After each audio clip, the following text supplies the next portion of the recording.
Mets fans? It's your boy CP back with another episode of the True Mets Talk podcast. It's January 17th, 2024. David Stearns has spoken. We'll be talking about David Stearns' latest comments made in a sit-down interview with the great Andy Martino of SNY.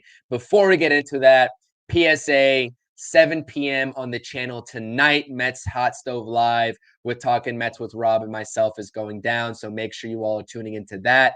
And while you're watching this video, if you subscribe to the channel already, bottom right hand corner, hover over my icon and subscribe.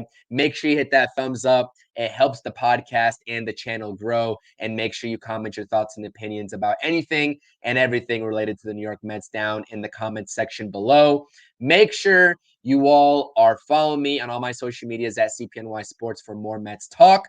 You know where to find me, and in the description down below, I'm going to link my episode from yesterday, January 16th, talking about the Mets' international free agent class, as well as baseball prospectuses, updated prospect rankings with some New York Mets faces in that list.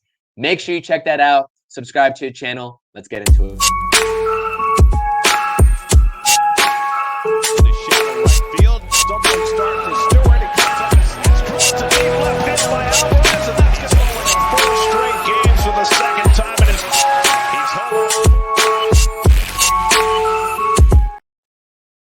All right, let's get into it. David Stearns had a couple of interesting comments in his interview with Andy Martino that I wanted to sort of talk about in this short video and analyze as it pertains to not only this offseason that we're talking about right now, but the 2024 season in general as we head toward a more stable, I think we can call it now, 2025 offseason when a lot of that money comes off the books. Listen, David Stearns is doubling and tripling down on the fact that the Mets should be a playoff team in 2024, saying, and I quote, "We should be competing for a playoff spot.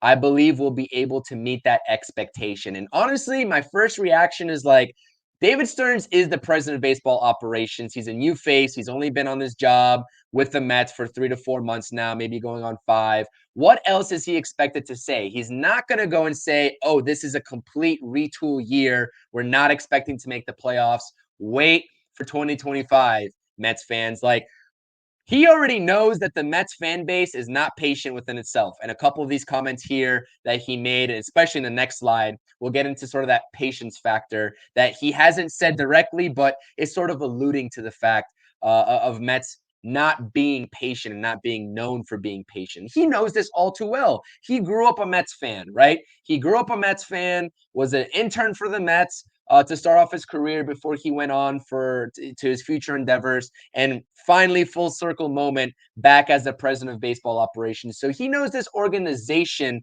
all too well, and the fan base that is the makeup of this organization in terms of the support on social media platforms talking about this team every day. And honestly, I do believe him, and I do think it's genuine what he's saying in this quote. Like, right now, if you've been tuning into my podcast, if you've been tuning into the pre-recorded episodes on the True Mets Talk podcast or any of the live streams that I do with the fellow Mets content creators, whether it's Interstate Mets Report or the Mets Hot Stove Live, I truly do think that this team has the potential to compete for a playoff spot. It's going to be a back end of the wild card spot, and it's objectively and factually not going to be that division title that we all are hungry for.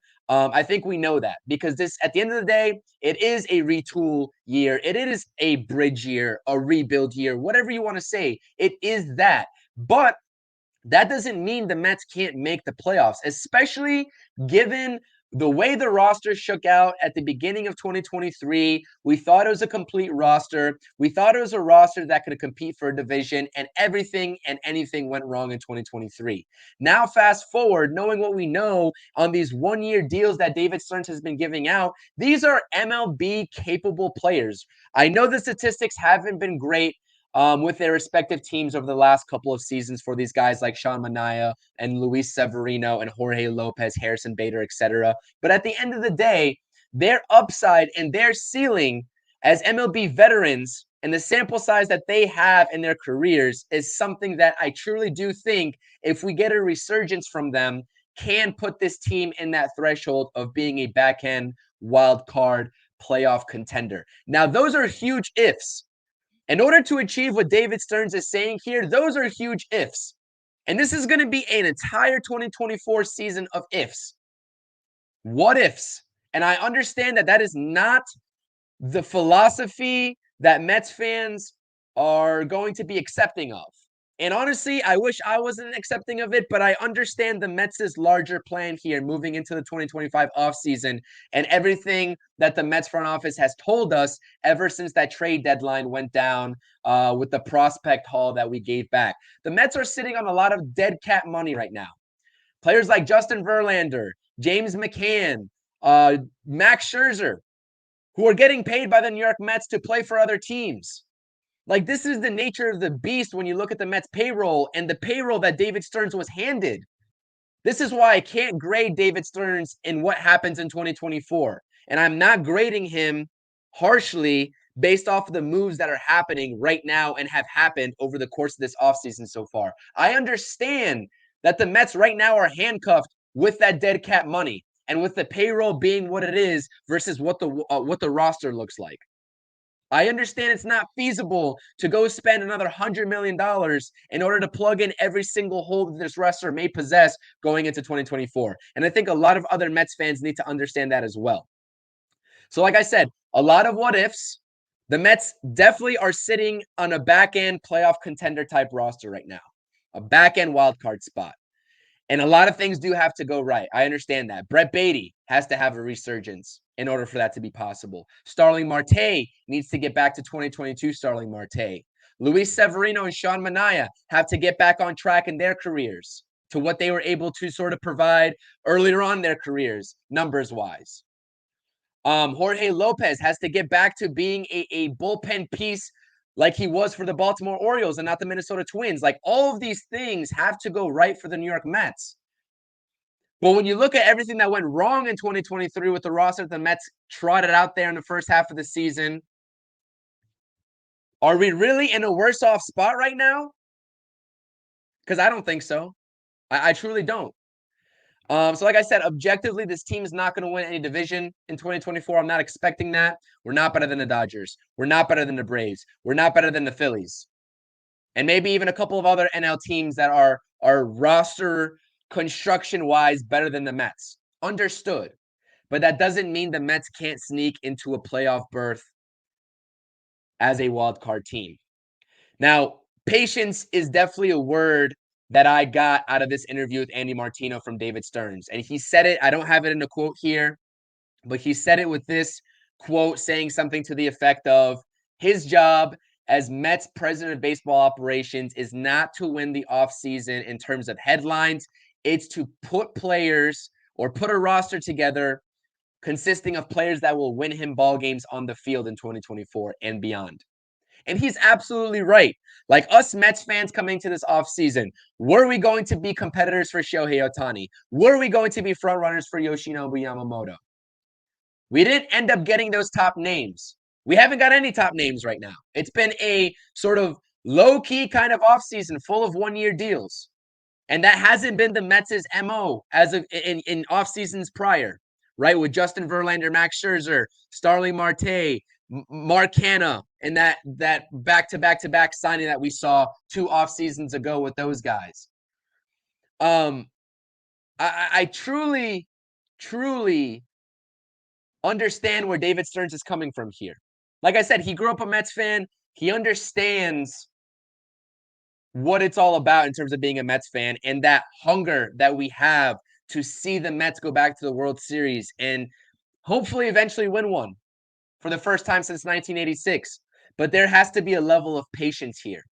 And that's what David Stearns is stressing. So like I said, he firmly expects in his mind that the Mets are going to be playoff contenders. I do as well. I think with the way that this roster is currently right now, not taking into consideration any potential signings that we've been talking about from here on out on the channel, then this roster definitely objectively, with everything having to go right for them, at its ceiling is a wild card contender. I truly believe that, and you can feel free to disagree. Let me know in the comment section if you disagree, but I think the Mets win more ball games than last year, that 75 win mark. I think they're in the low end of the 80s, anywhere between 80 to 82, which does put them in contention for that spot. But moving on here, this is even a more interesting quote from David Stearns that I took away from this interview, even more so than the previous quote about being playoff contenders, which, like I said, what president of baseball operations for any team in this league is going to try to tell their respective fans that they're not going to be playoff contenders. He says, and I quote, "I am a big believer in letting your younger players play. And that means that you're going to have some hiccups at the major league level. And even in New York, we have to be okay with that." That is a bombshell of a quote. That's like a mic drop. That's like a mic drop from David Stearns. Basically, and indirectly, right? I'm not sure if he meant it this way or if he did. More power to him, because I definitely think that a lot of fans need to get this in their brains, that this is the same word I'm using here. Patience with these younger players is needed. And this is kind of foreshadowing the sort of plan that's outlined here in 2024 and how they're planning to use this year to bridge into 2025, right? The Mets have something to set up in the first half of 2024. They have a foundation with the one-year deals that they've given out this offseason in terms of that veteran presence, guys like Bader, guys like Manaya and Severino. But if something goes completely and horribly wrong, and this team doesn't live up to what the front office thinks this team should live up to in terms of competing for that wild card spot up until this 2024 trade deadline, these are all movable assets, and they will be moved at the deadline if the Mets are not in contention for that playoff spot very easily. And the Mets will not think twice about it. And it's going to be a 2.0 situation from what we saw in the 2023 deadline. And you know what? That's going to enable so many prospects to come up that are on the borderline of being ready. We already see guys like Drew Gilbert and Luis Angel Acuna getting direct confirmation from Stearns himself. They'll be up at AAA at the start of 2024, on the cusp of making their debut whenever David Stearns deems them ready. A guy like Christian Scott on your screen here, thought to be one of the best Mets pitching prospects, did really, really well last season in the minor leagues. And with the pitching rotation that's in flux, we'll see how it pans out in 2024, but the Mets are going to have the same problem in 2025 when all these free agents hit the market as well, and they'll only have Kodai Senga, presumably, under contract unless Luis Severino lights it up and the Mets extend him. So Christian Scott, Mike Vasil, even another name in the pitching rotation, that these guys are going to have to step up for the New York Mets at some point and fill those spots, because it's not feasible for the New York Mets, whether it's this offseason or the next offseason even, to fill every single hole of this roster via free agency and trade. This is why you have a farm system, and this is why you bring guys up.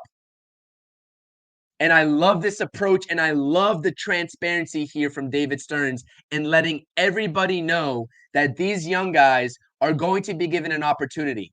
And not even these prospects, when we talk about a guy like Drew Gilbert, Jet Williams, Luis Angel Acuna, Christian Scott, etc. Directly the guys that are on the roster right now in Brett Baty and Mark Vientos. Honestly, I think this quote says all you need to know about how the Mets are handling this offseason. And honestly, given what we know about the DH market and all the names that the Mets have reportedly been tied to, I would not be shocked if this quote is a precursor to letting everybody know that Mark Vientos is going to be the DH of the Mets in 2024 and giving him that opportunity to prove himself.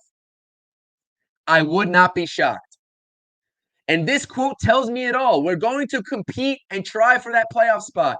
But if things go awry, we find ourselves out of contention at the deadline this season, we're pulling the plug, getting more prospects in return, letting our current prospects go out there and either prove themselves or get their feet wet and make those mistakes and those hiccups like David Stearns is saying here. And then we know what kind of shape we're in terms of the youth coming up and helping this ball club in 2025 when we have more flexibility of signing those bigger free agents that are hitting the market. That's what this quote tells me. And in order to sort of understand this quote, you have to have an inkling of patience. It's simply the word of the day and the word of this podcast video. Regardless if David Stearns says that word out loud or not, That's what he's saying to the Mets fan base. Patience. Be patient not only with this roster, but with him in charge and leading this effort as Mets president of baseball operations. Have patience. And I love it. I absolutely love it. So, like I said, some powerful quotes here being said from David Stearns from the top down.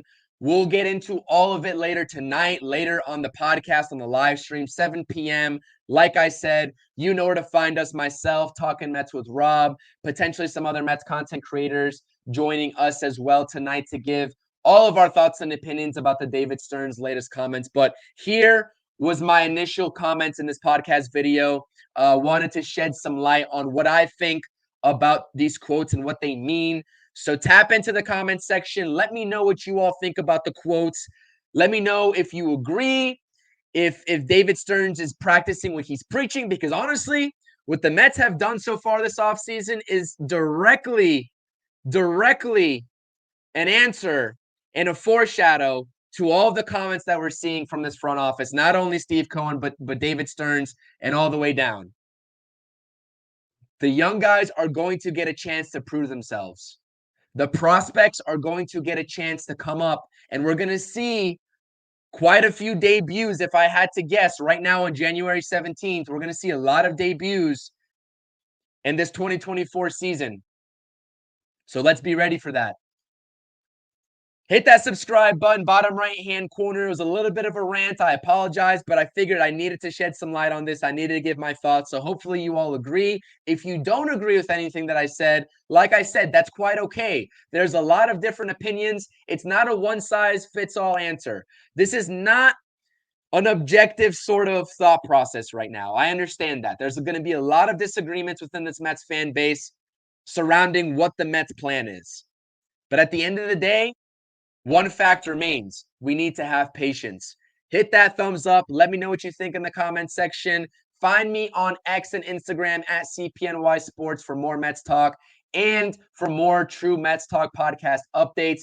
Get notified when I go live or drop a pre-recorded episode on the channel by hitting that notifications button on the channel. The channel's so close to 500 subscribers. I definitely want to get there sooner rather than later. So if you have any friends or family that are Mets fans and looking to sort of get some updated news and reports throughout the rest of this offseason going into opening day, let them know about the CP New York Sports Network YouTube channel. Without further ado, I appreciate everyone tuning in. Let's go Mets. See you all tonight on the channel. I'm out. Thank you for watching the latest episode of the CP New York Sports Pod. If you enjoyed this content, make sure you hit that thumbs up, comment your thoughts and opinions, and use the lower right-hand button of this video to subscribe to the channel.